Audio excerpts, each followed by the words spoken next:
She's not fat, she's just built like a barn that nobody wants to live in anymore. Bradley Hayes said it into the microphone, slowly, clearly, so every single person in that ballroom could hear it. 300 of Chicago's most powerful people, and every last one of them heard him point at Chloe Henderson, the woman he had once asked to be his wife, and reduce her to a punchline in front of the chandelier lights and the champagne and the string quartet that stopped playing. Because even the musicians understood something unforgivable had just happened. The room laughed. Chloe didn't move, but her hands were shaking. Subscribe, hit the bell, and drop your city in the comments right now. I want to see exactly how far this story travels before Bradley Hayes loses everything. The evening had begun the way all dangerous things begin beautifully. Chloe Henderson had spent 3 weeks finding the right gown, not because she needed approval, not because she was trying to impress anyone at the Whitmore Charity Gala, Chicago's most talked about social event of 1821. She had chosen the emerald silk because when she stood in front of her mirror, that Thursday morning, something in her chest had lifted. Something that felt dangerously close to pride. Her seamstress, a tiny Hungarian woman named Mrs. Bauer, who had been dressing Chicago's finest women for 30 years, had looked at Chloe's finished silhouette and pressed both hands to her own cheeks. "You wear that dress," Mrs. Bauer had said firmly, "or the dress wears you. And tonight, Miss Henderson, you are wearing it." Chloe had laughed. She had tipped Mrs. Bauer generously. She had stepped into her carriage feeling for the first time and longer than she could remember like herself. That feeling lasted exactly 47 minutes into the gala. The Whitmore estate on the north side of the city was a cathedral of wealth-high ceilings draped with imported fabric candlelight bouncing off crystal chandeliers.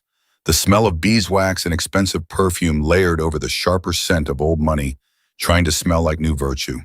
It was a charity event, which meant Chicago's most powerful families were gathered in one room, spending lavishly to appear generous, while the true currency being exchanged was influence and reputation. Chloe knew almost everyone in that room. She had grown up alongside their daughters, attended church with their wives, conducted business with their husbands through her late father's trading firm, which she now ran herself. The Henderson name was respected. Chloe had made sure of that through 5 years of careful, exhausting, precise work after her father's death had left the business in her hands and the debts quietly tucked into every drawer she opened. She was talking to Margaret Alderton near the beverage table, a pleasant enough woman who collected gossip the way other women collected jewelry when she heard his voice. Bradley Hayes. She recognized it before she turned around. That particular texture of confidence, the kind that had no actual foundation beneath it, but built itself tall anyway on the bones of other people's discomfort. She had loved that voice once. She had been 17 and foolish and had mistaken his certainty for strength. She was not 17 anymore. "Chloe," he said her name like it was a small joke he was letting the room in on. "I had no idea you'd be here tonight." She turned slowly. He was standing close, too close, the way he always had, violating the small, dignified boundary of personal space as a casual demonstration of power.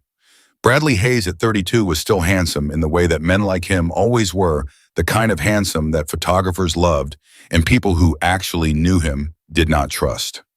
Dark coat, gold watch chain, the easy smile of a man who had never been held accountable for a single thing in his life. Beside him stood a woman Chloe didn't recognize. Young, thin in the particular way that the women Bradley preferred were always thin, as if their bodies existed specifically to make a point about his taste. "Bradley," Chloe's voice was steady. She was proud of that. "I wasn't aware you'd been invited." "I'm always invited," he said pleasantly. "You know how it is." Margaret Alderton made a small diplomatic sound and stepped slightly to the left, which in Chicago society was the equivalent of running. "You look," Bradley paused, tilting his head, and Chloe recognized that pause. She had lived inside that pause for 2 years of her life. It was not a pause for thought, it was a pause for performance. He was deciding how far he could go. He was calculating the audience. "Well," he finished, gesturing vaguely at her with the hand holding his crystal glass, "you look like you've been enjoying Mrs. Bauer's cooking as well as her tailoring." The woman beside him pressed her lips together in a thin smile. Chloe felt the words hit her somewhere behind her sternum. Not like a punch, more like the sensation of standing on ice and feeling it shift under your feet. That particular sick lurch of knowing the ground is no longer reliable. "I see your manners haven't improved," she said. Bradley laughed. And that was the thing about Bradley Hayes. His laugh was loud, and it was contagious, and people within earshot caught it the way they caught a cold without meaning to, without examining why. Three men nearby chuckled. Two women glanced over. The orbit of his attention expanded, and with it, the audience. Come now, Chloe, I'm only saying what everyone's thinking. He stepped closer, lowering his voice in the theatrical way of someone who wants to be overheard. We all know you've always been. Another pause, this one savoring itself substantial. There's no shame in it. Some men prefer it. The silence that followed was the loudest thing Chloe had ever stood inside. She saw Margaret Alderton's face go carefully blank, the expression of someone watching an accident who doesn't want to be called as a witness. She saw the woman beside Bradley allow herself a full smile now. She saw from across the room 3 different pairs of eyes slide toward her body with that particular assessment, the kind that felt like being measured for something you hadn't agreed to be measured for. And then Bradley, still smiling, leaned toward the microphone stand near the small platform where the quartet had been playing, because of course there was a microphone stand, because of course there was a platform, because some terrible providence had arranged this moment with theatrical attention to detail. He tapped it. The room turned. I was just telling my old friend, Chloe Henderson, Bradley said, voice warm and amused, projecting easily across 300 people's worth of polite silence, that she's impossible to miss tonight. He paused for exactly the right number of beats. At least she's easy to spot in a crowd. Just follow the sound of the floor groaning.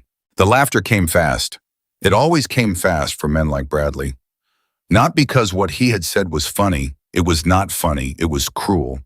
It was the kind of thing that could only be called humor if you were not the target of it, but because laughter was the easiest escape from discomfort, and Bradley had created a room full of uncomfortable people who desperately needed an exit.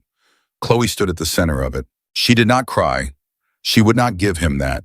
She kept her spine straight and her chin level, and her face composed into something she was calling dignity through sheer animal determination. But she could feel her hands shaking, and she pressed them against the fabric of her emerald gown, and she could feel the silk trembling with her. That was unkind, sir, said a voice from the nearby. An older gentleman, Colonel Whitmore's business partner, she thought, who shook his head briefly before looking away. But looking away was not stopping it, and the laughter, though it had already begun to die, had done its work. The looks had found her body and filed their verdicts. And Bradley was still smiling, still watching her, waiting to see if she would give him the satisfaction of her response. Chloe set her glass down on the nearest surface. She did it very carefully. She did not look at him again.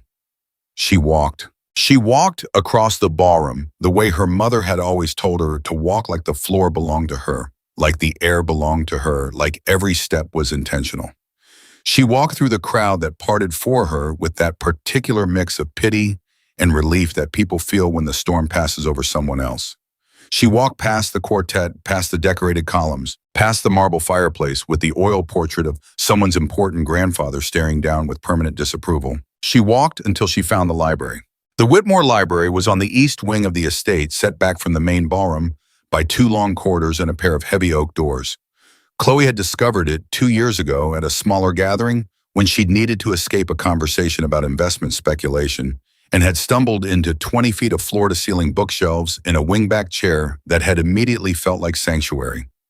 She had remembered it ever since, the way you remember places that saved you. She closed the oak doors behind her. The sound of the gala dropped to a murmur. The library was lit by 2 oil lamps on the reading desk, their amber glow soft enough that the room felt like something a secret might live inside. Chloe crossed to the window, stood in front of the dark glass, and looked at her own reflection. The emerald gown was still beautiful. Mrs. Bauer had not been wrong. The fabric fell exactly as it was supposed to, the silk catching the lamplight along every seam. Chloe's hair, pinned and carefully dressed, had not moved. She looked by any objective measure like a woman who belonged at a gala. And still her hands were shaking. She pressed them flat against the windowsill. She breathed.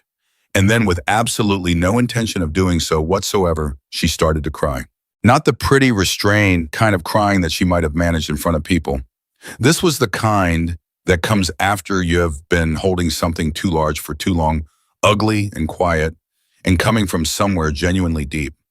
She covered her mouth with her palm and pressed her back to the wall beside the window, and let herself fall apart for what she had already decided would be exactly 5 minutes. Because she was a practical woman, and 5 minutes was all she was willing to give him. She was on minute 3 when she realized she was not alone. She heard him before she saw him. Not footsteps exactly, more the particular quality of silence, changing the way a room shifts its weight when someone enters, who commands space. She turned, pulling her hand from her mouth, straightening, and looked toward the shadowed side of the library where the deepest shelves were. A man was standing there. He was tall. That was the first thing, simply the physical fact of his height and the breadth of his shoulders, in a dark coat that had been made by someone considerably more serious than any tailor working for the gala's usual clientele. He was perhaps 35, with dark hair and the kind of face that didn't perform ease, but simply possessed it. Dark eyes, a jaw that looked like it had been built to hold decisions. He was watching her with an expression that was very still and very careful, the way people look when they are choosing their words before they speak. "My apologies," he said. His voice was quiet, controlled. There was an accent in it, Italian somewhere in the foundations, though his English was perfect. "I didn't intend to intrude. I came here for the same reason I expect." Chloe straightened her spine entirely. "And what reason is that? To be somewhere that isn't that room." She looked at him. He looked back at her. Neither of them looked away. "I'm not in distress," she said. The residual tears on her face made this a difficult position to hold. "I didn't say you were." He moved then, not toward her, but to one of the reading chairs, which he considered for a moment before turning it slightly, and then he sat down in it with the casual authority of someone who assumes furniture will accommodate them. "I heard what happened. Did you enjoy it?" The sharpness in her voice surprised even her. "Most of them did." "No," he said it simply. "No performance in it. I didn't." She looked at him for a long moment. There was something unsettling about his stillness. Most men in this room were either performing confidence or performing deference, the social theater that wealth demanded. This man was doing neither. He was simply present in a way that took up considerable space without any apparent effort. "You're not a regular guest," she said. It wasn't quite a question. "No." The corner of his mouth moved. It was not quite a smile. "I'm not." "Then who are you?" He tilted his head slightly, the way a man does when the answer to a question is more complicated than the question anticipates. "My name is Matteo Vitiello." The name did something to the room. Chloe felt it before she understood it, a subtle change in the quality of the air, the way a thunderstorm changes the pressure before the first crack of lightning. She knew that name. Everyone in Chicago who paid any attention to anything beneath the surface of civic life knew that name. Matteo Vitiello was not a merchant. He was not a shipping magnate or a land speculator or any of the other things that filled this ballroom's guest list with the comfortable fiction of legitimate wealth. He was, depending on which conversation you were having and how quietly it was being conducted, the most powerful man in Chicago. Not because of election or inheritance or enterprise, but because of something older and considerably more direct. He ran things, the things that the city's polished surface required to function and refused to acknowledge. The negotiations that kept rival interests from collapsing into violence. The arrangements that kept certain people protected and certain other people in line. The lines of influence that ran under the streets like roots under a garden, invisible, essential, absolute. Chloe had heard his name spoken in whispers at her father's dinner table when she was young. She had heard it again more recently in the tight-lipped conversations of men who did business in this city and understood its actual architecture. She had never expected to meet him in a library sitting in a reading chair as if he had all the time in the world. "You're very far from your usual territory, Mr. Vitiello," she said. Her voice was admirably steady. "I go where I choose," he said. "That's the point of being who I am." He paused. "You're Chloe Henderson. Your father ran the Henderson Trading Company. You've been running it yourself since his death 5 years ago. You've turned a 3/4 loss into a functional profit in under 4 years, which is more than most of the men in that ballroom could manage with their inherited advantages." She stared at him. "You know who I am." "I know who everyone is. It's a professional necessity." He leaned forward, slightly resting one forearm on his knee, and looked at her with an expression that was frank, without being unkind. "The man out there, Hayes, what was he to you?" She considered refusing to answer. Then she considered that this was a man who by reputation already knew more than most people told him, and that refusing to answer would be a different kind of exposure than answering. He was my fiancé, she said, for 2 years. When I was 20, he ended the engagement the week before the wedding. Why the directness of it should have been offensive. Somehow it wasn't. He said I wasn't the kind of woman he wanted to present to his business partners. She paused. He meant my body. He simply didn't have the courage to say it that plainly at the time. He's made up for it since. Matteo was quiet for a moment. His expression didn't change, but something in his eyes did, a darkening, very small, very controlled. What he said out there? Yes. In front of 300 people? Yes. Another silence, then, and you walked away. I'm not in the habit of giving men like that the satisfaction of a public scene. That, Matteo said, and now the not-quite smile was slightly more definite, is either great strength or great restraint, possibly both. Chloe looked at him for a long moment. Why are you still sitting there, Mr. Vitiello? Because you haven't asked me to leave. She opened her mouth and then closed it because that was true, and the truth of it was unexpected. You were crying, he said without any particular inflection. Not an accusation, not a kindness, simply an observation, the way a man who deals in accurate information states accurate information. Not because of what he said about your body. I don't think that's the part that broke through. You've heard that kind of cruelty before you've built armor against it. You were crying because he did it in front of people who matter to this city, people who do business with you, people whose opinion of you has professional consequence. He used your public life as the theater for his private vindictiveness. Chloe felt something in her chest go very still. He wanted to make sure it cost you something, Matteo continued. Not just dignity tonight, business tomorrow. That's a man who doesn't just want to wound, he wants to dismantle. She did not say anything for a long moment. That's a very precise analysis, she finally said. I'm a precise man. What happens now, she asked, and she wasn't sure entirely what she was asking. He stood. He did it the way he did everything, with a particular economy of motion. No wasted gesture, just a man rising from a chair and taking up the full height of himself. He straightened his coat. He looked at her. Now, he said, you go back out there. She blinked. I beg your pardon. You heard me. He extended his hand toward her, not reaching for her, simply offering. You walk back into that room, Miss Henderson. You walk back in there and you take up the space you're entitled to, and you let every person who laughed at Bradley Hayes' joke look at you and understand that they've made a mistake. Alone, she said flatly. No. His eyes held hers. Not alone. She felt the weight of what he was offering. Not just company, not just escort. She understood with the particular intelligence of a woman who had been navigating power structures since she was old enough to sit at her father's business table, that walking back into that ballroom with Matteo Vitiello beside her was not a small thing. It was a declaration. It was the reversal of an entire social gravitational field. You don't know me, she said. I know enough. I've done nothing for you. There's no reason for you to involve yourself in my Miss Henderson. His voice was quiet and completely certain. Put your hand in mine and walk back into that room. The reasons are my business. Her heart was doing something complicated in her chest. She looked at his extended hand. She looked at the oak doors that led back to the gala, behind which 300 people were still talking and laughing and maneuvering and existing in their loud, influential, collective life. She thought about Bradley's smile. She thought about the sound of 300 people laughing at something that was her body. She thought about Margaret Alderton's carefully blank face and the thin woman's satisfied smile, and the way not a single person had stepped in front of it. She looked at Matteo Vitiello's hand. She reached out and took it. His hand was warm and very still, and when her fingers settled into his grip, he didn't squeeze or clutch or perform any of the proprietorial theater that men in this city usually exercised over women's hands. He simply held it steady and deliberate, as if the grip were a statement he'd already committed to and had no need to emphasize.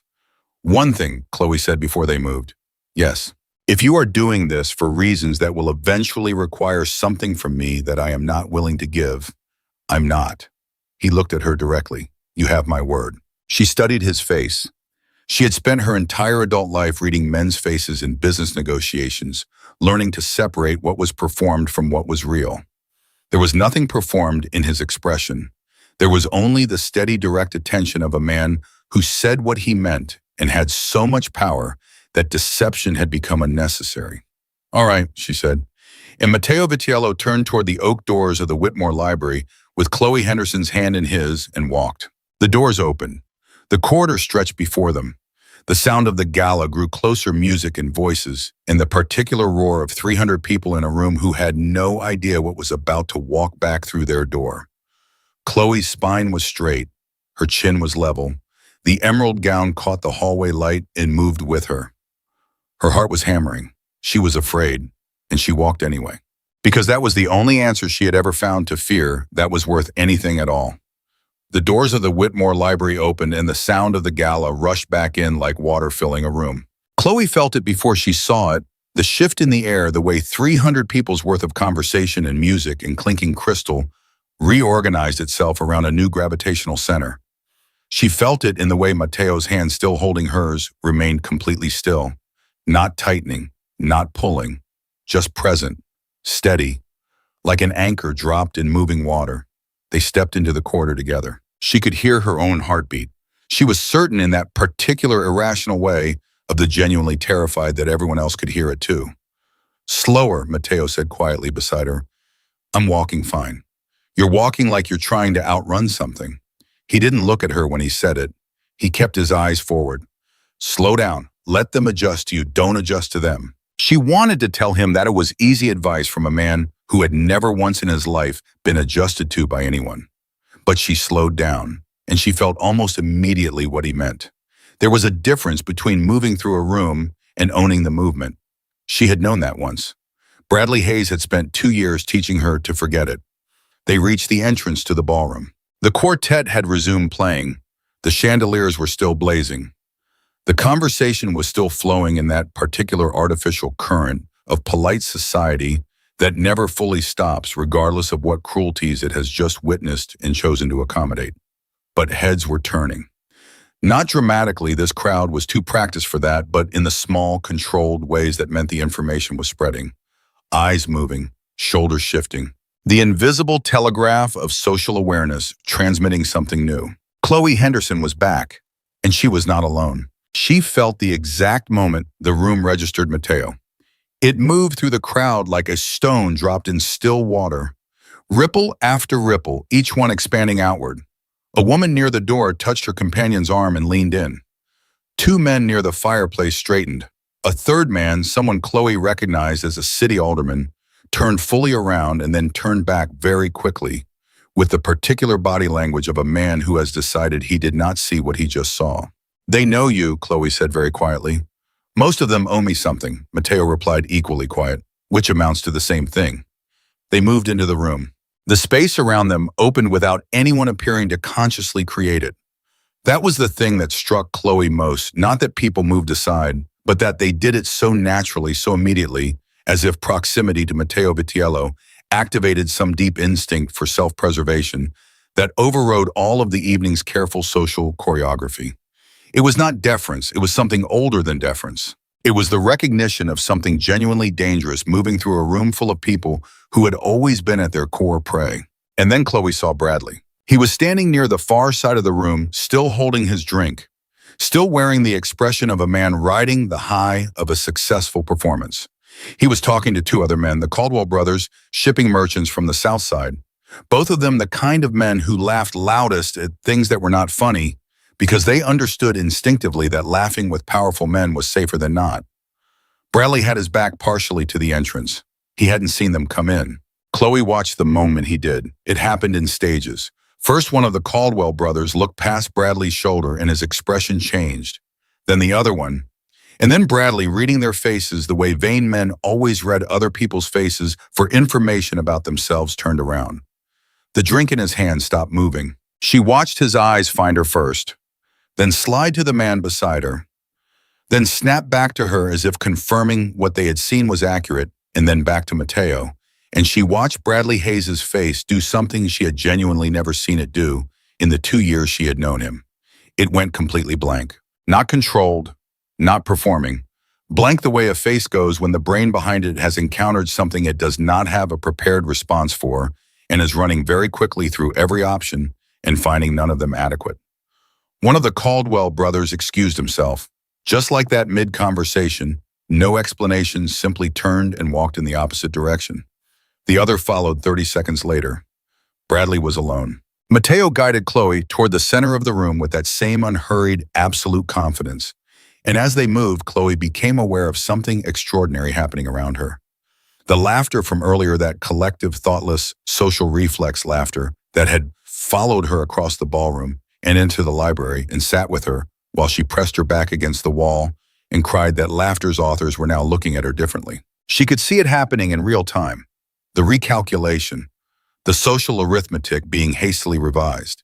The woman they had dismissed and pitied 20 minutes ago was now moving through their space on the arm of the most consequential man in Chicago, and every single one of them was updating their understanding of what that meant. Margaret Alderton caught Chloe's eye across the room and gave her a small, precise nod. It was not an apology. Women like Margaret Alderton did not apologize. But it was an acknowledgement, and in the economics of this particular social world, an acknowledgement from Margaret Alderton was worth considerably more than most people's apologies. Chloe nodded back, kept walking. "He's watching us," she said. "I know. He's frightened." "Good," Mateo said, and there was nothing theatrical in his voice. Just the simple, factual satisfaction of a man who had intended a specific outcome and was observing its arrival. They stopped near the center of the room. A server appeared immediately with 2 fresh glasses, and Chloe recognized that the server's speed was not coincidental.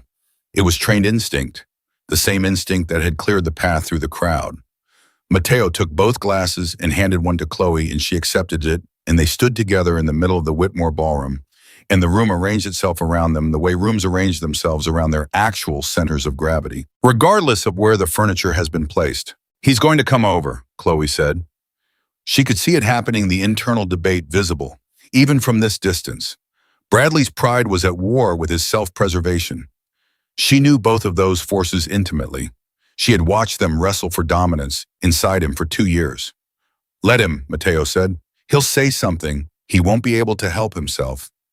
That's who he is." "I know who he is." She looked at Mateo, then sideways. "You really do know everyone." "I told you. Professional necessity." He glanced at her, and for the first time since they'd met in the library, there was something in his expression that was not purely strategic. Something that was almost not quite, but almost warm. "You're doing well." "I'm terrified." "I know, you're doing well anyway." He looked back at the room. That's the only kind of courage that counts. She held on to that. She pressed it into the part of her chest that was still shaking and held it there like a coal against the cold. Bradley came over at the 7-minute mark. She counted. She knew she was counting, and she did it anyway because having something to count was better than standing in the open water of that moment with nothing to hold. He crossed the room with the careful, measured walk of a man trying to appear casual, while every nerve in his body was screaming. He had his drink again. Had he gotten a new one or kept the original? She noticed these things.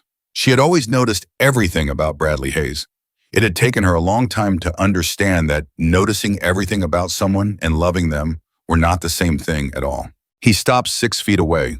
6 feet was not the distance of a confrontation. It was the distance of a man who wanted the option to retreat. Vitiello. He said the name with the particular forced ease of someone attempting to make a word sound familiar when it terrifies them. "I didn't realize you were in attendance tonight." "Hayes," Mateo's voice was perfectly level. He did not extend his hand. He did not move at all. He simply regarded Bradley with the same calm, complete attention that Chloe had noticed in the library, the attention of a man who had decided something and was in no hurry to announce it. Bradley's eyes moved to Chloe. Something complicated crossed his face. Not remorse, she knew better than to expect remorse from Bradley Hayes, but calculation. He was trying to determine what this meant, what Chloe's presence beside Mateo Vitiello signified for him specifically. "Chloe," he said. And there was something almost conciliatory in it, the voice he had used when he wanted something from her, the warm tone he could produce on demand, the one that had fooled her for 2 years. "I hope you understand earlier I was only Bradley." Her voice surprised her. It came out steady and cool and entirely unlike the voice she'd been using in the library. "I don't require your explanation." He blinked. I don't require your apology either, she continued. I don't require anything from you at all. I haven't for a long time. I simply hadn't made that sufficiently clear. She took a slow sip of her champagne. Consider it clear now. There was a beat of silence. Bradley's jaw tightened. She watched him absorb the fact that the woman he had humiliated in front of 300 people 22 minutes ago was currently standing in the center of that same room next to the most dangerous man in Chicago and declining his apology. He looked at Mateo. The question in his face was unmistakable. What is this? What does this mean? How did this happen? Mateo looked back at him. He said nothing. He didn't need to. The silence was fully occupied by everything that his presence implied. Right, Bradley said. The forced ease was gone. His voice had gone slightly flat. Well, enjoy your evening. He turned and walked away. He walked quickly. Not running, Bradley Hayes would never allow himself to run in public, but quickly back toward the edges of the room, back toward the safety of the periphery. And Chloe watched him go and felt something in her chest release. Not triumph exactly, something quieter than triumph. Something that felt more like the particular relief of finally setting down a weight you have been carrying for so long you forgot you were carrying it. That's all, she said quietly. For tonight, Mateo said. There was something in the way he said it. She looked at him. What does that mean? He turned to face her fully, and she saw it again, that precision in his eyes, the quality of a mind that had already traveled several steps ahead of the present moment. It means that what happened in this room tonight is one kind of consequence. There are other kinds. She felt a small chill move through her that had nothing to do with the room's temperature. I'm not asking you to do anything, Mr. Vitiello. I want to be clear about that. I don't want... You didn't ask, he said. I'm telling you how things work. A man who humiliates a woman in public deliberately in front of witnesses for the purpose of damaging her professionally and socially, that man has made a decision. And decisions have outcomes. He paused. That has nothing to do with what you want or don't want. It's simply the order of things. She stared at him. Are you telling me you're going to... I'm telling you nothing specific. His voice was very calm. I'm simply observing that Bradley Hayes made a choice tonight, and that choices made in public have public consequences. That's true regardless of whether I'm in this room or not. Another pause. I happen to be in this room. She absorbed that. She looked across the ballroom to where Bradley had retreated. She could see him near the east wall, now nursing his drink, his earlier confidence entirely absent. He looked smaller from here. She wasn't sure if that was distance or reality reasserting itself. Can I ask you something, she said. You can ask. Why does it matter to you genuinely? Not the version you'd give someone who's asking for tactical reasons. The real answer. He was quiet for a moment, long enough that she thought he might not answer at all. Then he said, because I've watched men like Bradley Hayes operate in this city for 20 years. Men who use public spaces as weapons against people who don't have the means to defend themselves in that same public space. Men who calculate the exact moment when the audience is largest and the target is most exposed and then strike. Because they understand that humiliation in front of witnesses is a wound that keeps opening every time the person walks back into the same room. He paused. I find it, another pause, the word chosen carefully, intolerable. She looked at his face. She had spent her adult life reading faces in rooms where showing your actual thoughts was expensive. She looked at his face and she found something she did not expect. He meant it, not as a performance, not as a strategy. He meant it the way a man means something that has been true for a very long time and has shaped who he is in ways he may not have entirely chosen. How does a man in your position, she said slowly, have a principle about the protection of dignity? The not-quite smile appeared again. You think those things are mutually exclusive. Most people would. Most people haven't thought carefully enough about what power is actually for. She held that sentence and turned it over. It was the kind of sentence that worked differently depending on which angle you approached it from. Miss Henderson, he turned toward her more fully. I have a business matter on the south side tomorrow morning that will take until midday. In the afternoon, I have a meeting with the Harbor Commission that will be tedious and essential. In the evening, I have no prior engagement. He said it without any decoration, simply stated the way he seemed to state everything. I would like to call on you, she looked at him. To what end? To the end of calling on you. Having a conversation that is not conducted in a ballroom over the ruins of someone else's cruelty. He looked at her steadily. I find I want to know you better, Miss Henderson, under circumstances of our own choosing. Her heart did something complicated again. She looked at his face, at the dark steadiness of his eyes, at the complete absence of performance in anything he had said or done since she had first turned to find him in the shadows of the library. You are aware, she said carefully, that being associated with you carries its own complications. Yes. My business depends on relationships with men who may not be comfortable with. I'm aware of the complications. He did not look away. I'm asking you anyway. She thought about the library. She thought about him sitting in that chair and identifying with precise accuracy exactly what Bradley had done and why. She thought about his hand in the quarter, steady and still not performing anything. She thought about walking back into this room and watching the crowd rearrange itself and knowing in her bones that she would not have done that alone tonight. She might have on another night, but not tonight. Tonight she had needed something to walk beside, and it had been there. Tomorrow evening, she said, at 7, the Henderson house on Maple Street. Something in his face settled. It was a small change, barely perceptible, but it was there. 7 o'clock, he said. They stood together a while longer. The quartet played. The conversation hummed around them. People came close and then adjusted their trajectories, not obviously but consistently. 3 men approached Matteo, directly pulled him aside, briefly, one at a time, each conversation conducted in low tones with the particular body language of men reporting to someone they are accountable to. Each time he returned to Chloe's side without preamble, as if returning were simply the next thing, as natural as breathing. She watched how people looked at her now. Not all of them, not uniformly, but enough. There were still those who kept their eyes carefully averted, people who had laughed at Bradley's joke and were now engaged in the elaborate self-protection of pretending they had not. There were others who met her gaze with something that was not quite admiration but was adjacent to it, the respect that power generates even secondhand. She was not naive about what this was. She understood that some measure of the room's new regard was reflected light, the illumination of being proximate to Matteo Vitiello, rather than the output of her own light source. She had built her father's business back from the edge of ruin through her own intelligence and decisions, and she knew the difference between respect earned and respect borrowed. She was borrowing tonight. She was fully conscious of that, but she was also aware that some things once begun do not remain borrowed forever. He's leaving, Matteo said quietly. She looked toward the east wall. Bradley Hayes was indeed moving toward the exit, coat retrieved, hat in hand, the compressed walk of a man who has decided the room is no longer his friend. He did not look back.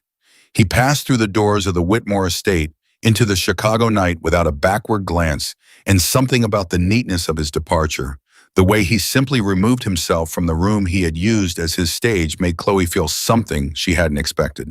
Not relief, something colder than relief. She thought about what Matteo had said. Decisions have outcomes. She thought about the Harbor Commission meeting in the Southside business and the easy certainty in his voice when he said those things.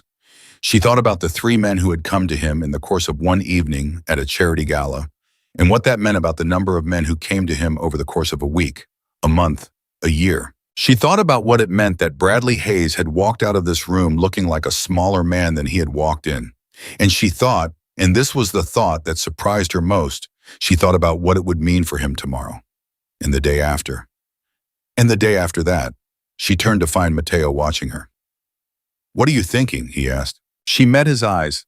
I'm thinking that you said decisions have consequences, she said, and I'm thinking that you have already made one. He held her gaze for a long moment.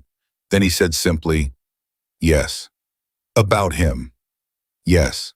She nodded slowly. She looked toward the door through which Bradley had exited. Then she looked back at the room, the chandeliers, the crowd, the quartet beginning a new piece with the cheerful indifference of musicians being paid to provide ambiance, regardless of the human drama unfolding around them. Mr. Vitiello, she said. Yes. 7 o'clock, she said. Don't be late. And for the first time, Matteo Vitiello smiled. It was a real smile, not performed, not calculated.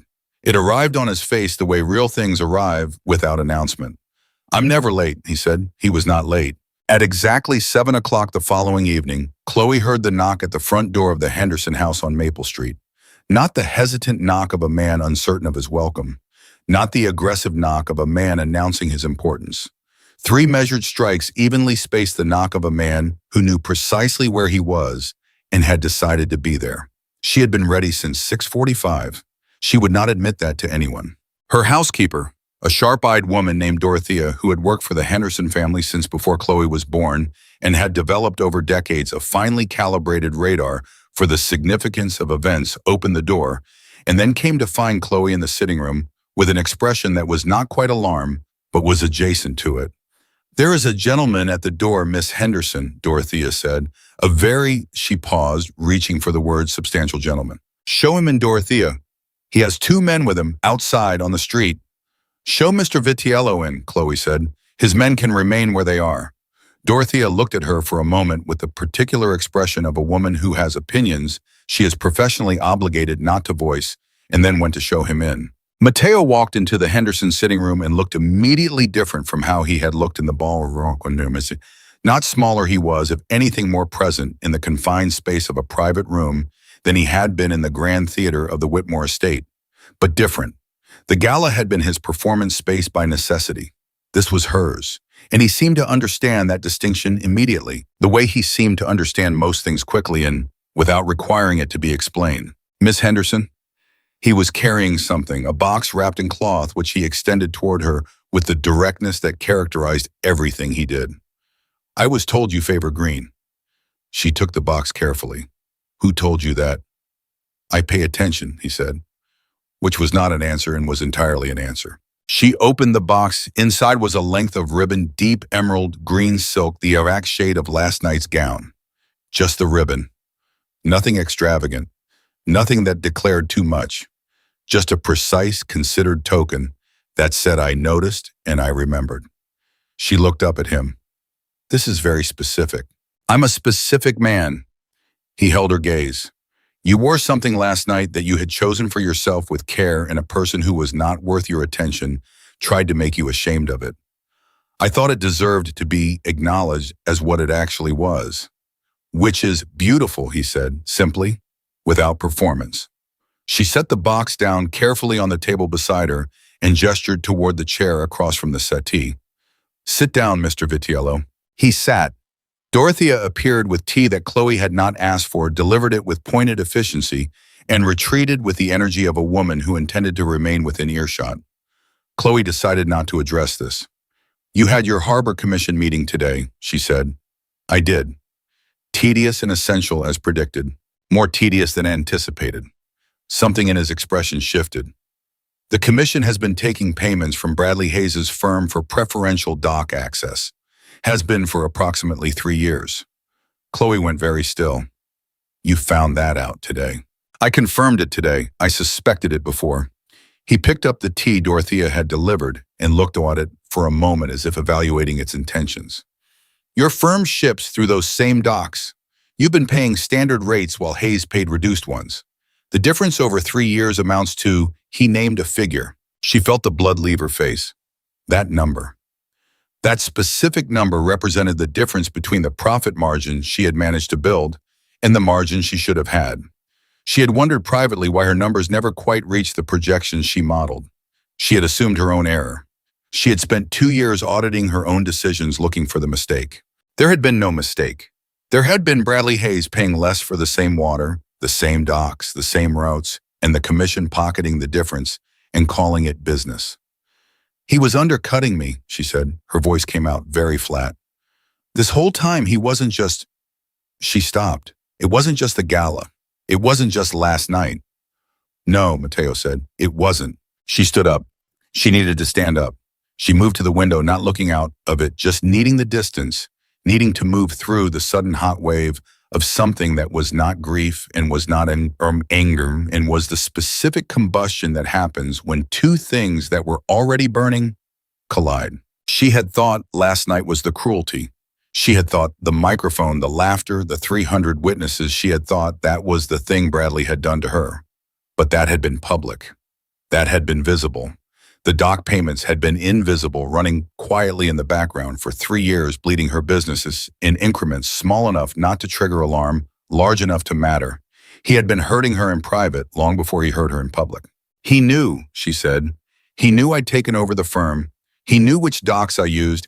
He deliberately, she turned from the window. Did he do this specifically because of me? Or was I simply in the way of something larger? Mateo looked at her steadily.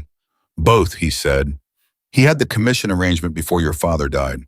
When you took over, he kept it running and adjusted the parameters to ensure your route specifically remained at full rate. It required active maintenance. He maintained it actively. For 3 years, she said. For 3 years. She pressed her hand flat against the wall beside the window, palm down, not for support, but for the sensation of something solid. She breathed through the arithmetic of it, 3 years, every shipment, every invoice she had paid, every margin she had calculated. All of it with one hand tied behind her back, while Bradley Hayes watched from across the dock with his reduced rates in his social invitations and his performance of being a legitimate businessman. You said this shouldn't have consequences, she said. Her voice was very controlled. Last night you said that. I did, she turned to face him. What have you done? He held her gaze for a moment. This morning before the commission meeting, I had a conversation with a federal customs inspector I know well. He has been looking for a reason to examine the commission's records for approximately 18 months. He now has that reason. A pause. He also has the records themselves. Several of them arrived in his office this morning by private courier. Chloe stared at him. You move that fast. I told you last night that Bradley Hayes made a choice. I don't wait when I've decided something. She absorbed that, the speed of it, the absolute absence of hesitation. He had left the Whitmore Gala, gone home, or wherever a man like Matteo Vitiello went at the end of an evening, and had set something in motion before dawn. While she had been lying awake in her own bed, turning the evening over and over, processing the humiliation and the library and the ribbon and the way the room had reorganized itself around them, he had been working. The commission members will be charged, he continued, with bribery, corruption of public office, and 3 counts of commercial fraud. The inspector estimates the process will take approximately 6 weeks to become public. Bradley Hayes' name will appear in those documents as the primary initiating party. He paused. His business connections will begin hearing about this in roughly 4 days, enough time for the information to circulate before the formal charges create a public record. She sat back down, slowly. 4 days. Word travels at a specific pace in the city's commercial circles. I know the pace, I've calibrated accordingly. She looked at him across the room.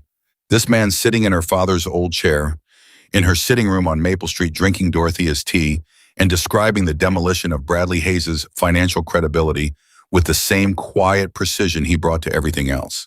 And she felt something she had not expected to feel. Not gratitude. Gratitude was too simple. Not fear, she was past fear, at least for the moment. Something more complex than either. Why are you telling me this, she asked. You could have done all of this without telling me. I would have learned about it eventually through the newspapers or a commercial rumor and never known your hand was in it. He was quiet for a moment. Because you deserve to know, he said.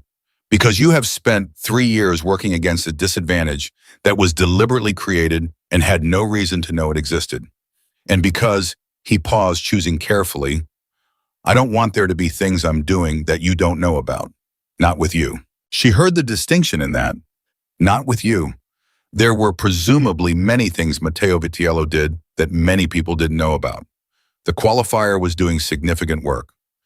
That's an unusual commitment for a man in your position, she said. You're an unusual woman, he replied, and again, no decoration, just the fact of it stated plainly. Dorothea chose this moment to reappear with additional tea that was entirely unnecessary, look at both of them with her radar running at full capacity and retreat again. Chloe made a mental note to have a conversation with Dorothea at some future point about the appropriate boundaries of housekeeping. There's something else, Matteo said. She looked at him. Of course there is. Bradley Hayes has been spreading a specific story about you, in the shipping circles, among the merchants who use the same routes you do. He watched her face as he said it. He has been suggesting for approximately a year that your father's death left the firm in a state of insolvency that you have been concealing through creative accounting, that the Henderson firm is effectively a debt waiting to be declared. The room went very quiet inside Chloe's head. That's a lie, she said.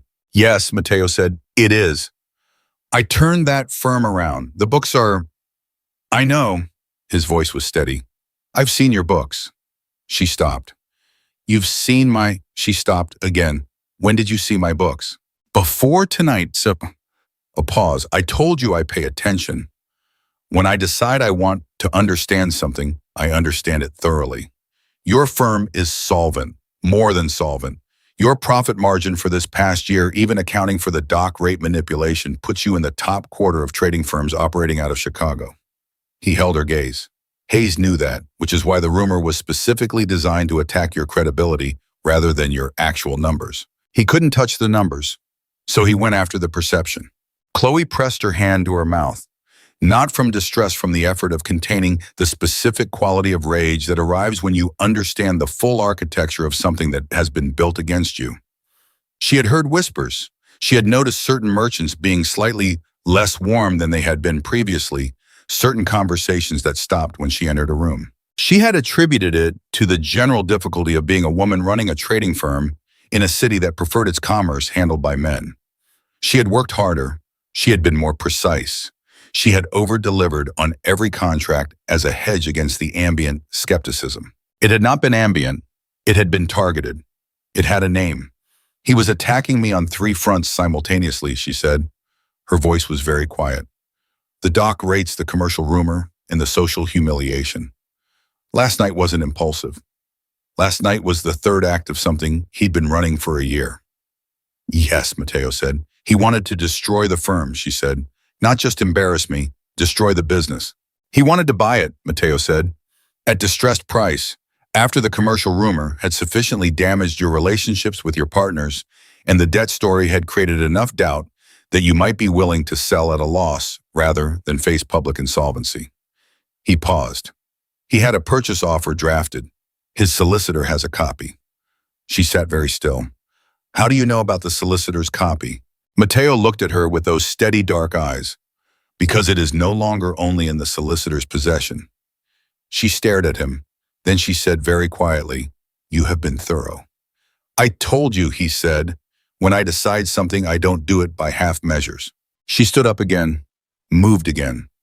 She was a pacer by nature. She had paced her father's office through every major business decision of her adult life, wearing a small path in the rug in front of his old desk. Matteo watched her move without comment, without any of the impatience that men in her life had always displayed when she needed to think on her feet. The purchase offer, she said. What happens to it? It becomes part of the federal record. Evidence of intent. Combined with the dock manipulation and the commercial fraud, it establishes a pattern. A deliberate, sustained pattern of targeting a specific competitor for acquisition through illegal means. He paused. In federal court, that is not a small thing. He could go to prison, she said. He could, Matteo agreed. She turned to face him. Something was moving through her, not triumph, not yet, but the precursor to it. The particular feeling of a structure you have been pressing against suddenly beginning to give. You did all of this in less than 24 hours. I did the visible parts in less than 24 hours. The underlying work was longer. He held her gaze. I became aware of Hayes's activities approximately 2 months ago, through routine observation of commercial movements in the city. She absorbed this. 2 months ago, she said slowly. Before last night. Yes. Before the gala. Yes. She looked at him for a long moment. Then last night was not, she stopped. Reformed the question. You were already watching him before I walked into that library. Yes. Why? He was quiet for longer than usual. She had already learned that his silences were not evasions. They were the space he gave himself to say something true rather than something convenient. Because the things he was doing were being done in my city, he said finally, to businesses and people in my city. That is sufficient reason. She held that. It was a true answer. She could feel the truth of it. But she also felt with the precision of a woman who had spent years reading the gap between what people said and what they meant, that it was not the complete answer. She decided for now not to push it. I need to contact my shipping partners, she said. If the commercial rumor has been circulating for a year, I need to address it directly before the federal case becomes public. I need them to hear the truth from me before they hear the collapse from the newspapers. Yes, he said, you do. and the dock rates need to be corrected retroactively. I'll need documentation of the manipulation for that negotiation. You'll have it by tomorrow morning." She stopped pacing. "You're very certain of that?" "The Harbor Commission inspector is motivated. He's been waiting for this for 18 months. He will work quickly." A pause. "Also, I asked him to." She looked at him across the room in her father's old chair, with the ribbon box on the table and the tea gone cold, and felt the full weight of what the last 24 hours had contained. The humiliation in the library and the corridor and the ballroom, and now this room on Maple Street, where the man who had walked beside her into 300 people's judgment was now laying out the anatomy of a three-front attack on everything she had built, piece by piece, with the calm precision of someone who had already decided how it ended. "Mr. Vitiello," she said. "Yes. I want to ask you something, and I want you to answer me honestly with no consideration for whether the answer serves any interest other than the truth." He looked at her steadily. "Ask. Do you do this?" She gestured not at the room but at everything the conversation had contained. "For everyone, is this simply what you do for people in your city who have been wronged? Or is there something specific about this situation that has made you move this fast and this completely?" The silence was longer this time. She counted it. 8 full seconds. "No," he said. "I don't do this for everyone." "Then why?" He looked at her with an expression that was direct and undefended, and entirely without the strategic armor that had characterized most of his manner the previous evening. "Because when you walked back into that ballroom," he said, "with your back straight and your chin level and your hands still shaking, and I could see your hands shaking, Chloe, even if no one else could, I understood something."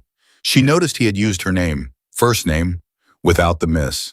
She did not interrupt. "I understood that you had been alone in that fight for a very long time," he said. "Not just last night, for years, running your father's firm, building it back, navigating every room in the city as the only person in it who knew what you had survived to get there. And that kind of aloneness," he paused. "I know what it looks like from the outside because I have worn it myself for a long time.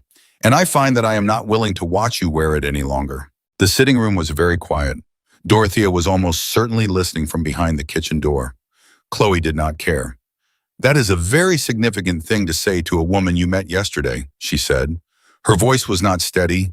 She was surprised to find she didn't mind. "I'm aware." He held her gaze.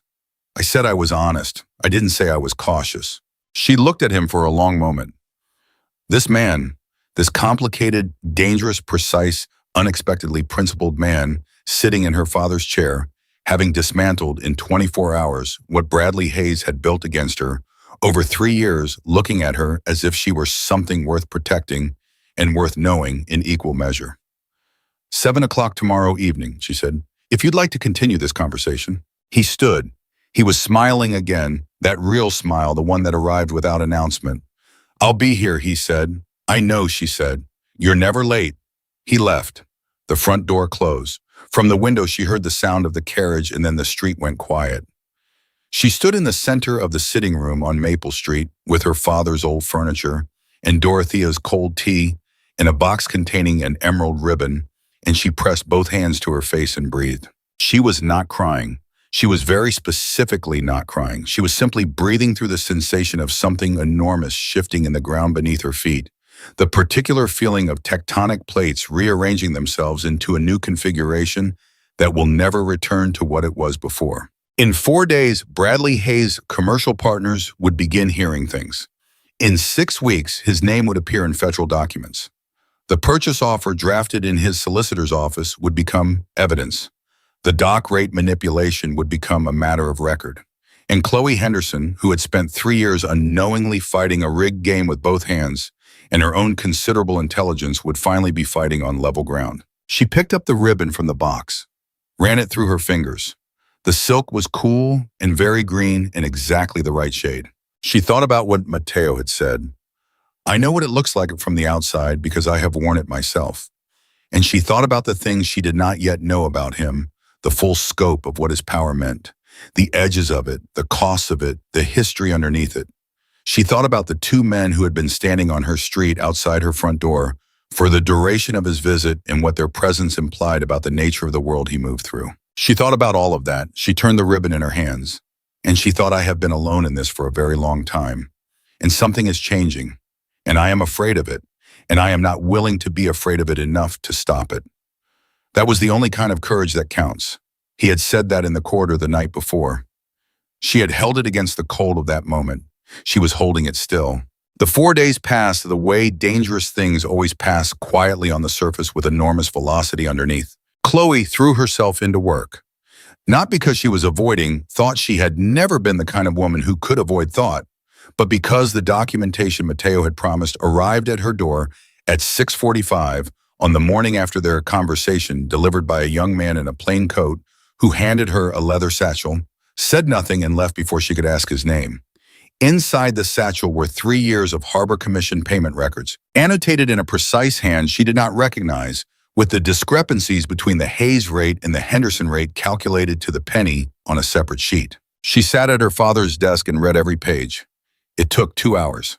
By the end of it, her hands were very still, and her jaw was very tight, and she understood with the complete and terrible clarity that comes from seeing a thing documented rather than merely suspected exactly what had been done to her and for how long. She drafted letters to 11 shipping partners that same morning. She did not ask Dorothea for help. She did not soften the language or bury the facts in diplomatic circumlocution. She stated plainly and with documentation attached that she had uncovered evidence of commercial manipulation affecting her firm's dock rates for the past 3 years, that a federal investigation was underway, and that she wished to speak with each partner directly at their earliest convenience. She sent all 11 letters before noon. By 3 o'clock that afternoon, 7 of them had already responded. She had expected hesitation. She had expected the polite, careful language of men who were weighing their options, calibrating their loyalties, deciding whether the Henderson firm was worth the association now that a federal investigation had been mentioned in the same sentence. She had prepared herself for that. She had her arguments ready, her documentation organized, her resolve assembled into the hardest shape she knew how to hold it. What she had not prepared for was Thomas Alderton, Margaret's husband, a man whose opinion carried the weight of 2 decades in Chicago commerce, arriving in person at the Henderson house at 3:30, sitting down across from her at the business desk and saying, "I owe you an apology, Miss Henderson. I heard that rumor about your books. I half believed it. I should have come to you directly and I did not, and that is a failure on my part that I intend to correct." She stared at him. "Mr. Alderton." "I'm not finished," he said with the brisk manner of a man accustomed to running meetings. "I'm correcting it now. My firm's next shipment goes through Henderson. I'll be recommending the same to the Caldwell brothers, though God knows they need the moral prompting more than most." He stood up, extending his hand. "You built this firm from nothing, Miss Henderson. I should have said so publicly a long time ago." She shook his hand. She waited until he was gone before she allowed herself to sit very still for a full minute and simply breathe. Mateo came at 7 o'clock. He was as established, not late. She told him about Alderton. He listened without interrupting, and when she finished, he said, "Alderton has been on the right side of things before when it cost him something. It's why I respected him. You knew he would come." "I thought he might." A pause. "I didn't engineer it. I want to be clear about that." She looked at him. "I believe you." "Good." He settled back in the chair, her father's chair, which had already in 2 evenings begun to feel as though it belonged to him, which was a thought she noted and set aside for later examination. "Tell me about the other 6. She did. They talked for 2 hours. Not about Bradley, not about the federal case, not about the things moving beneath the surface of the city, but about her business, her actual business. The routes, the partnerships, the seasonal fluctuations, the particular challenge of managing dock negotiations in a city where the Harbor Commission had just been revealed as comprehensively corrupt. He asked questions that were specific and intelligent, and occasionally revealed a depth of commercial knowledge she had not expected. "You understand trading logistics?" she said at some point during the second hour. "I understand how things move," he said. "Goods, money, information, people. The principles are consistent. Did you study it?" "I learned it." He looked at the desk between them, at her papers and her ledgers and the annotated commission documents. "From my father initially. He was a merchant in Naples. Before a pause brief and contained before other things became more pressing." She heard the pause. She did not push it. They had established without discussing it a rhythm of disclosure, each of them offering pieces of history in proportion to what the moment called for, neither reaching for more than was offered. It was a careful rhythm. She appreciated it.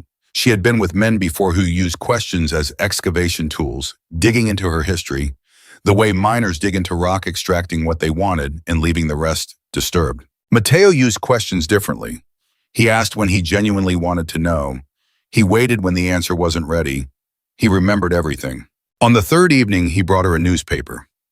Not that day's edition, an old one 3 years prior, folded to an interior page. A short article, 3 paragraphs about the Henderson Trading Company's first profitable quarter under new management. He had underlined one sentence. Miss Henderson, when asked about the firm's recovery strategy, said simply that she intended to work harder than doubt. She stared at it. You kept this. I read everything relevant to Chicago commerce, he said. I read it 3 years ago, and I remembered the sentence. He paused. I don't think I understood then why I remembered it. I think I understand now. She looked up at him. She felt the shift in the room, that specific quality of air that changes when two people who have been moving carefully towards something are suddenly standing at the edge of it, looking down. Mateo, she said, first name, deliberate. Yes. His voice was quieter than usual. What is this? She gestured between them, not dramatically, just a small movement of her hand that encompassed the 3 evenings and the ribbon and the satchel of documents and the newspaper from 3 years ago. What are you doing? He held her gaze for a long moment. I think you know. I want to hear you say it. I'm courting you, he said, direct as everything else. I am doing it honestly and with full awareness of who I am and what that means for you. I am not asking you to decide anything. I'm asking you to continue to let me sit in this room with you in the evenings and talk, and to trust that I will not use the access against you. She held that sentence. Men in your position don't generally ask permission. I'm not most men. He said it without arrogance. Just fact. And you are not a woman whose world I want to walk into like a man who assumes the door is already open. The 4th day, Bradley Hayes' partner started calling on him and finding him unavailable. His clerk turned 3 separate business meetings away before noon. By mid-afternoon, word had reached the trading houses on the north side that 2 of Hayes' primary investors had sent letters requesting the return of their capital.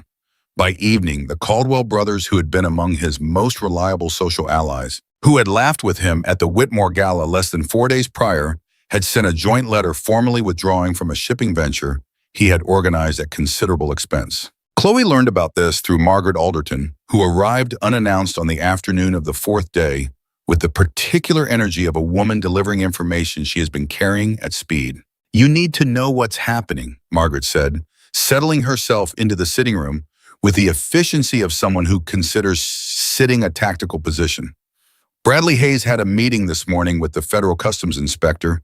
His clerk let it slip. You know how clerks talk. The meeting lasted 40 minutes.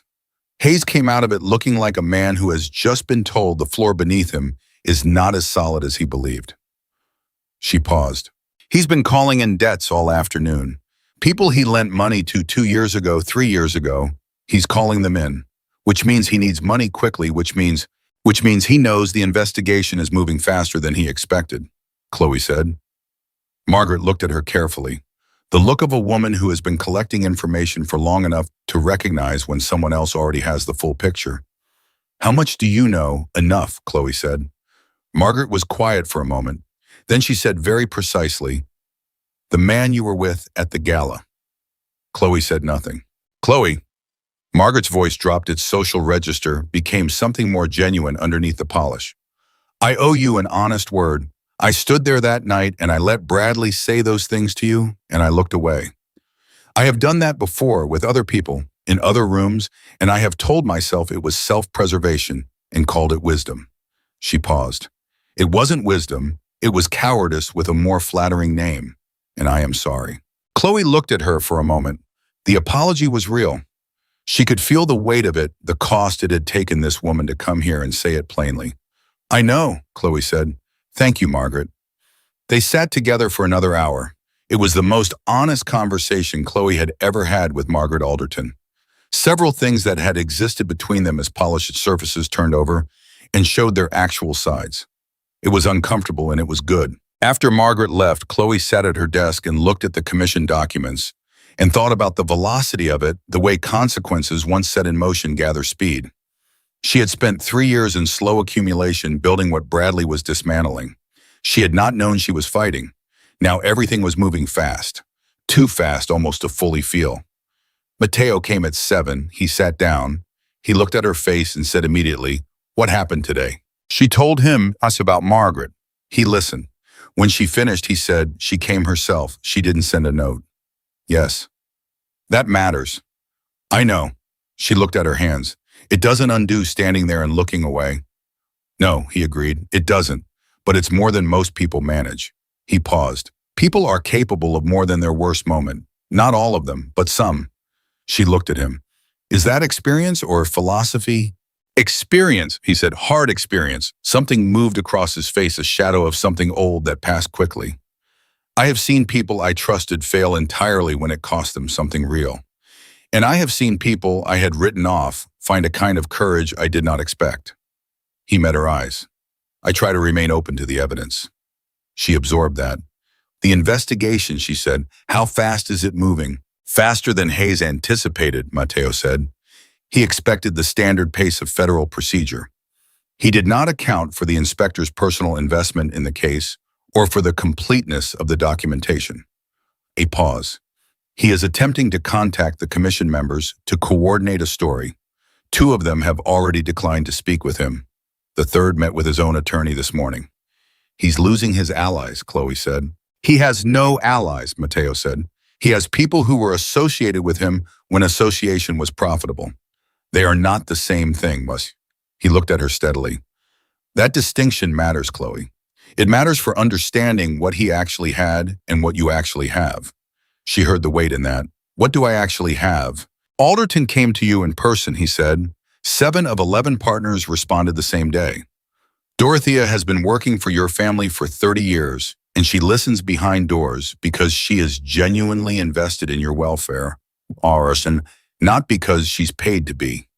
He paused. "And I am sitting in this chair for the 4th evening in a row, not because you have something I need, but because I find that being in this room with you is the best part of my day." He said it without breaking eye contact.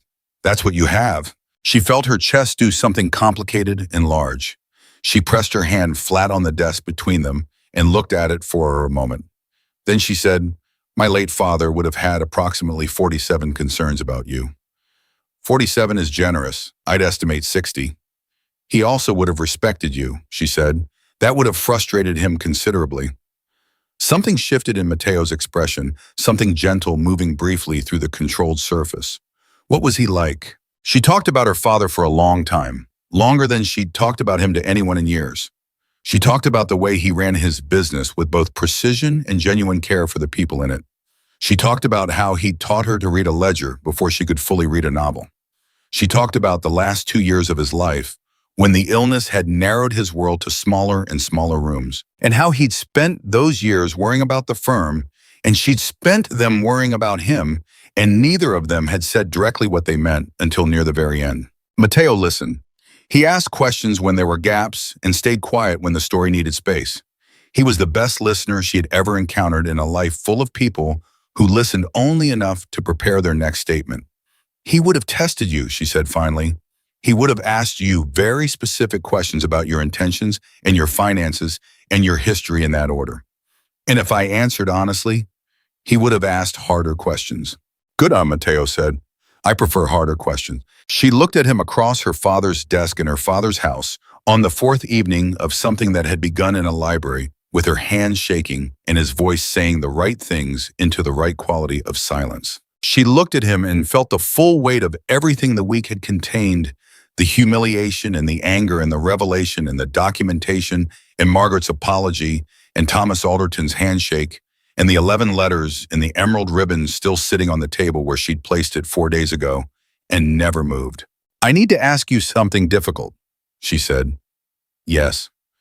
"What you've put in motion with the inspector, with the commission records, there is a version of this where it goes further than federal charges, where Bradley Hayes faces consequences that are not limited to courtrooms." She held his gaze. I need to know if that is part of what you've decided. The silence was careful, complete.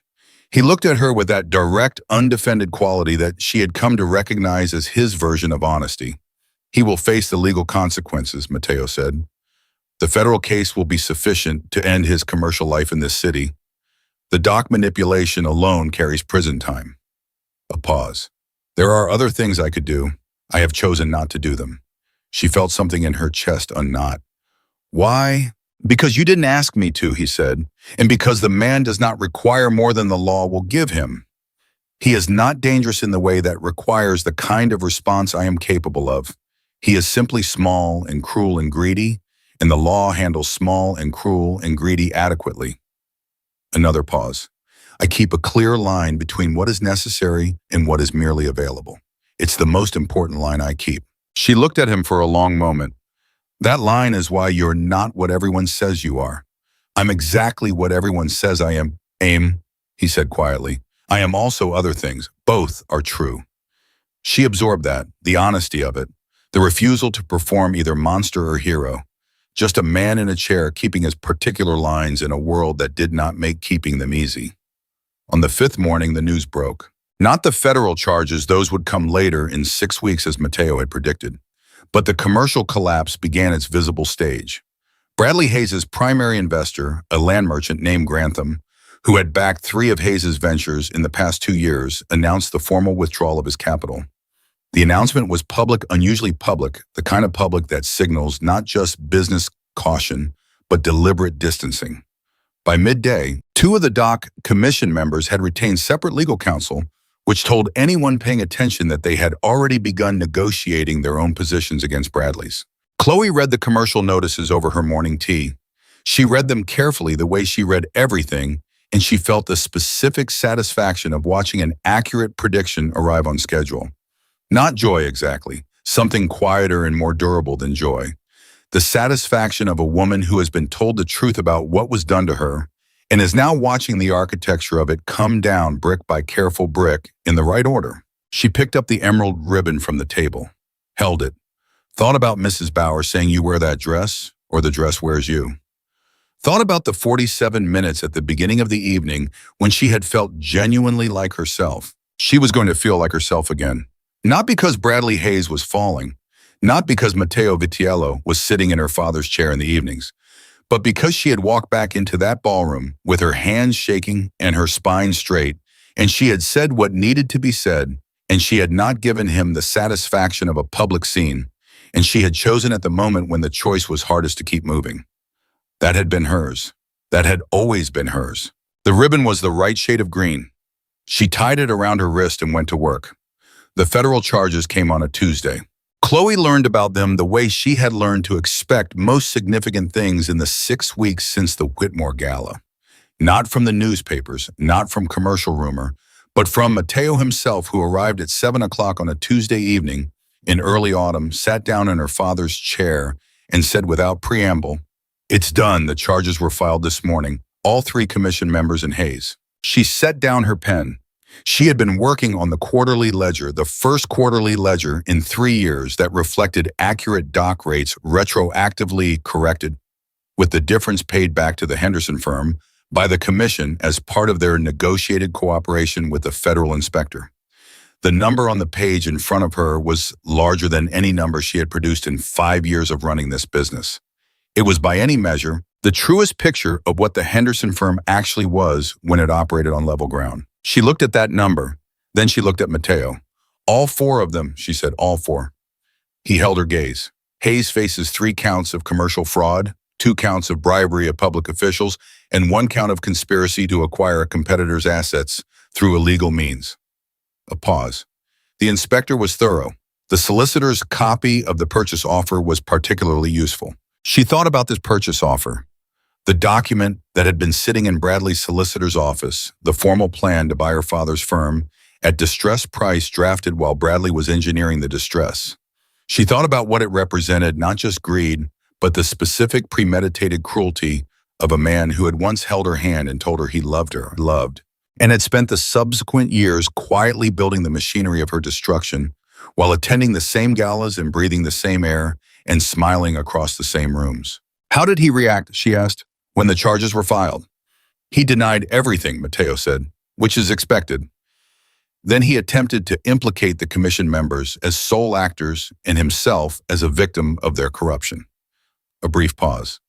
The inspector had anticipated that approach. The documentation does not support it. No, Chloe said. It wouldn't. She stood up, moved to the window the way she always moved when something large was settling. Needing the motion, needing to walk through the feeling rather than sit inside it. 6 weeks. She had been carrying the knowledge of what was coming for 6 weeks, and in those 6 weeks, she had rebuilt 3 damaged business partnerships, secured 2 new shipping contracts, corrected her dock rates, and had 7 evening conversations in this room that had changed the shape of something fundamental inside her. She had done all of that while carrying the weight of anticipated justice, and now the justice had arrived and she felt the weight lift, all of it at once. The specific gravity of being wronged and unvindicated, which a person carries in their body without always knowing it, releasing in a single long exhale. She pressed her hand to her sternum, breathed. Chloe, his voice was quiet behind her. I'm all right, she said. I just need a moment. Take it. She took it.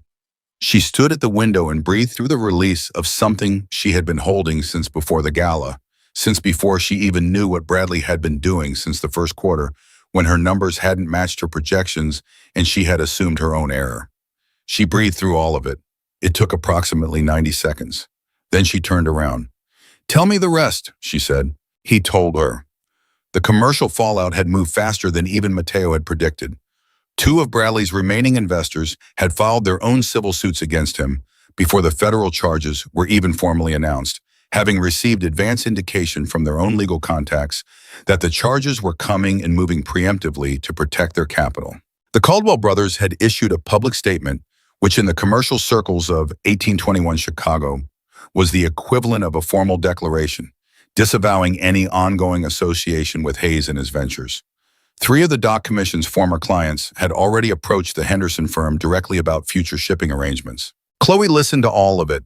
She asked precise questions at precise intervals. She took notes in the margin of the quarterly ledger, the figures of Bradley's collapse annotating the page beside the figures of her own firm's recovery, and the visual proximity of those 2 sets of numbers on the same page she thought like the most complete summary of justice she had ever encountered. When Mateo finished, she closed the ledger. She looked at him across her father's desk. 6 weeks ago, she said, I was in a library crying against a wall. Yes. And now Bradley Hayes is facing federal charges. 3 of his investors have filed civil suits against him. The Caldwell brothers have issued a public statement, and I have the most accurate quarterly numbers in 5 years of running this business. She paused. That is an extraordinary 6 weeks. You did most of that, he said. Not the charges. The charges confirmed what you already built, he said firmly. Alderton came to you because of the firm's reputation which you built. The new contracts came because your partners trust your work, which you earned. The corrected dock rates restored numbers that were always there underneath the manipulation. The firm's actual value was always what you created. He held her gaze. I removed an obstacle. You built the road. She looked at him for a long moment. This was the thing about Mateo Vitiello that she had discovered over 6 weeks of evenings in this room, the thing that sat most incongruously against his reputation and most persistently against her own expectations. He was genuinely, consistently unwilling to take credit for things she had done herself. In a world of men who appropriated women's work as reflexively as breathing, this quality in him was so unexpected that it had taken her several weeks to stop waiting for it to reveal itself as strategy. It was not strategy. It was simply how he saw things. There's something else, he said. The quality of his voice changed slightly, a subtle shift that she had learned to recognize. He reached inside his coat and produced a folded letter which he set on the desk between them. This arrived at my office this morning, before the charges were filed. She looked at the letter, then at him. From Bradley. From Bradley. She picked it up, unfolded it, read it. It was 3 paragraphs. The first was what she would have called a legal disclaimer, careful, qualified language that stopped short of admission, while acknowledging obliquely that certain business practices had been improperly conducted. The second was worse, a clumsy, self-serving attempt at explanation that attributed his behavior to competitive pressure in what he described as a difficult period following their broken engagement, as if his cruelty to her business had been a form of grief rather than calculated predation, as if she were responsible for what he had become. The third paragraph was the one that made her set the letter down. In the third paragraph, Bradley Hayes asked Matteo Vitiello to intervene with the federal inspector on his behalf. He used the phrase mutual interests. He used the phrase men of the world. He suggested, with the delicate indirection of a man who understood who he was writing to, that Matteo's influence could reshape the outcome of the investigation if properly applied. He was asking Matteo to protect him, in exchange for whatever currency men like Bradley assumed men like Matteo accepted. He thinks, Chloe said slowly, that you did all of this as a negotiating position, that the investigation is leverage you are holding over him, and that you'll trade it for something. She looked up. He doesn't understand. No, Matteo said, he doesn't. He thinks everyone operates the way he operates. She set the letter down very carefully.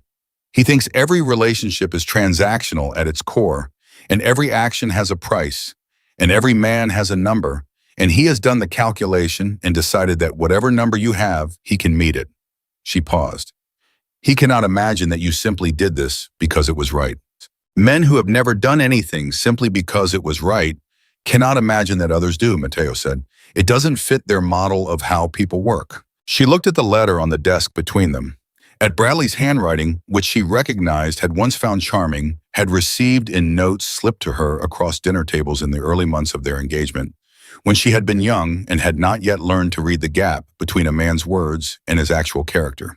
She looked at it and felt nothing that resembled the old pain. The old pain was gone. In its place was something she might have called clarity, if clarity had a temperature, which this did cool and complete and without edges. What did you tell him? She asked. Nothing yet, Matteo said. I wanted you to read it first. She looked up at him. Why, Thibault? Because it concerns you, he said. Because what I say in response to it will affect you. And because, a brief pause, I told you at the beginning that I didn't want there to be things I was doing that you didn't know about. Not with you, that still holds. She held his gaze. 6 weeks of 7 o'clock evenings. 6 weeks of her father's chair and Dorothea's tea, and the commercial ledgers spread between them, and the conversations that had started as necessity and become something she looked forward to with an intensity that she had stopped pretending was merely gratitude.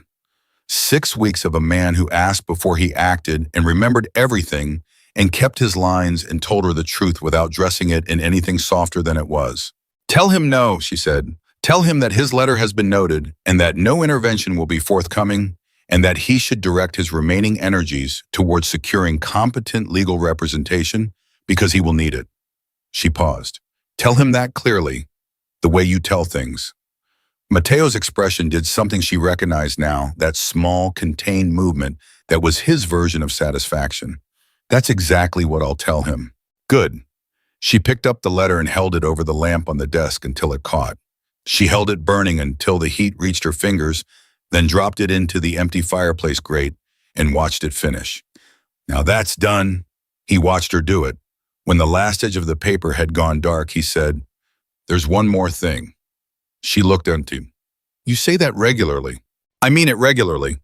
He reached inside his coat again. This time what he produced was not a letter. It was smaller, a card folded over something. He set it on the desk. She opened it. Inside the card was a tailor's ticket, the kind issued as a receipt for a commissioned garment. The tailor's name she recognized, Madame Rousseau on the north side, whose work she had admired from a distance for years without quite being able to justify the expense. The ticket described a gown, ruby red velvet, custom fitted to measurements that she recognized immediately because they were her own, though she had no memory of providing them to anyone. She looked up. Matteo. Mrs. Bauer provided the measurements, he said. She was cooperative. She also had extensive opinions about the ruby red, all of which I passed on to Madame Rousseau verbatim, so any credit for the design belongs to her. She stared at him. You coordinated with my seamstress. She is very forthcoming about your preferences when she believes it serves your interests. A pause. She also told me at some length that you wear your clothes rather than letting them wear you. She seemed to want that on the record. Chloe looked at the tailor's ticket in her hand. at the words ruby red velvet, at the measurements that were her own unreduced and unapologized for recorded plainly on the card, without the small editorial adjustments that other tailors sometimes suggested. Just her dimensions factual and accurate as the foundation for something made specifically for her. She thought about the emerald gown, about Mrs. Bauer pressing her hands to her cheeks and saying, "You wear that dress." About 47 minutes of feeling like herself before Bradley Hayes turned a microphone into a weapon. About running her hand along the emerald silk as she walked toward the oak library doors and telling herself she would not cry until she was out of sight, and then crying anyway in the shadows while 300 people laughed behind her. She thought about picking up the ribbon from the box on the table, about tying it to her wrist and going back to work, about every morning between then and now when she had seen it there on the desk on the windowsill, occasionally on her wrist, again on difficult days, and felt a particular steadiness of knowing she was not fighting alone. "This is too generous," she said. It came out quieter than she intended. "It is not," he said. "It is accurate. There is a difference." He held her gaze across the desk. "You spent a night being told that your body was something to be ashamed of in front of 300 witnesses who did not defend you. The gown is my answer to that. Not a gift that puts you in my debt an answer. A statement that you are exactly as you are, and it is more than enough, and someone who knows this city and everyone in it is saying so in the most specific way he knows how." The room was very quiet. Dorothea was definitely listening behind the kitchen door. Chloe did not care even a little. "Mateo," she said. "Yes." "I am going to say something that may alarm you." He looked entirely unalarmed. "Go ahead." "I have spent 5 years being very careful," she said, "about the business, about my reputation, about the impression I make in every room I walk into. I have been careful because I had to be, because being a woman running a trading firm in this city means that careless is a luxury you cannot afford." She paused. "I have also been careful about people, about letting people in, about trusting the distance between what someone says and what they mean, because I learned that lesson young, and I learned it at considerable cost." He was listening, completely still, completely present, the way he always listened. "I am finding," she continued, "that I am significantly less careful about you than I have been about almost anyone in a very long time." She looked at him steadily. "I am not sure whether that is wisdom or whether it is the particular recklessness that happens when a person has been fighting alone for too long and encounters someone who stands beside them without conditions." "Which do you think it is?" he asked. "I think it might be both," she said. "I think wisdom and recklessness can occupy the same decision. I think caring about someone that you don't fully understand yet is always both of those things simultaneously, and that people who wait until they're certain never move at all." She paused. "I have moved. I want you to know that I am aware that I have moved and that it is not accidental." He stood up. He came around the desk, not quickly, with that same deliberate economy of motion, and stood in front of her. Close, closer than 6 weeks of careful evenings had placed them. She looked up at his face and found there the thing she had been finding incrementally across every conversation, every question asked and honestly answered, every document delivered and line kept, an evening ended at a respectful hour. With nothing demanded, she found a man who was entirely himself, complicated and principled and precise and capable of genuine warmth, standing in front of her without performance or pretense. He lifted his hand and touched her face. His thumb traced the line of her cheekbone very gently. Just that. Just his hand on her face and his eyes on hers, and the room so quiet that she could hear the fire settling in the grate. "I have been alone for a very long time," he said. "Not in the way of lacking company, in the way of being the only person in every room who knows the full truth of who I am and what I carry." He paused. "You are the first person in many years who I believe could know those things and remain." She held his gaze. "I haven't seen all of it yet." "No," he said, "you haven't." "Show me," she said, "honestly, at whatever pace is honest, and I'll tell you the same." Something moved through his face, large and deep, and carefully contained the way everything in him was carefully contained. He nodded once, the nod of a man making a commitment he intends to keep. He stayed another hour. They talked about smaller things, Dorothea's increasingly transparent eavesdropping, the new shipping contract, Mrs. Bauer's opinions about velvet in autumn. The conversation moved easily, the way conversations move when two people have stopped performing ease and arrived at the actual thing. When he left, he paused at the door. "The gown will be ready in 2 weeks," he said. "There'll be another gala before winter," she said. "Margaret Alderton mentioned it last week." He looked at her across the threshold. "Then I'll escort you." "You'll have to ask me properly." The real smile appeared. "Chloe Henderson," he said, "will you allow me to escort you to the Alderton Winter Gala where every person in that room who laughed at Bradley Hayes' joke 6 weeks ago will see you walk in and understand definitively that they chose the wrong side of that moment?" She looked at him, at this man, at everything the past 6 weeks had contained and everything that lay ahead of it, seen and unseen. "Yes," she said, 7 o'clock, don't be late." "I'm never late," he said. The door closed. She stood in the center of the sitting room on Maple Street and listened to his carriage leave. Then she walked to her father's desk and sat down and opened the quarterly ledger to the page with the correct numbers, the real numbers, the true numbers, the numbers that had always been there beneath the manipulation. And she looked at them for a long time. 3 weeks later, the Chicago Commercial Gazette ran a quarter-column notice reporting that Bradley Hayes had entered a plea arrangement with the federal inspector's office, surrendering his dock commission connections and the majority of his liquid assets in exchange for a reduced sentence. The notice described him as a formerly prominent Chicago merchant. Past tense, formerly, the word that means the thing is over. Chloe read the notice over her morning tea. She read it once completely, and then she set the paper down and picked up the emerald ribbon from the corner of her desk where it lived now, and she held it for a moment. She did not feel triumph. She did not feel the hot satisfaction of vengeance she might have expected to feel in the months after the gala if she had known then what she knew now. She felt something quieter and more durable. The particular piece of a woman who has been told she is less than she is, who has refused to believe it, who has built the proof of that refusal into every ledger and letter and contract and decision across 5 years of difficult, precise, worthwhile work, and who is sitting now in her father's house with the right numbers on the page and the right man coming at 7 o'clock, and the knowledge settled into her bones like something permanent that she had never needed Bradley Hayes' opinion of her to know who she was. She had always known. She had simply for a time allowed his voice to be louder than her own. That time was finished. She tied the ribbon to her wrist, picked up her pen, and went back to work. Not because she was running from anything, or toward anything, or proving anything to anyone, but because the Henderson Trading Company was hers, and it was good work, and she was very good at it, and the morning was long, and the ledger was full, and she was in all the ways that had ever mattered exactly enough. Some women are broken by the rooms that laugh at them. Chloe Henderson walked back into hers, and she did not stop walking until the room understood its mistake. That is not a small thing. That is everything.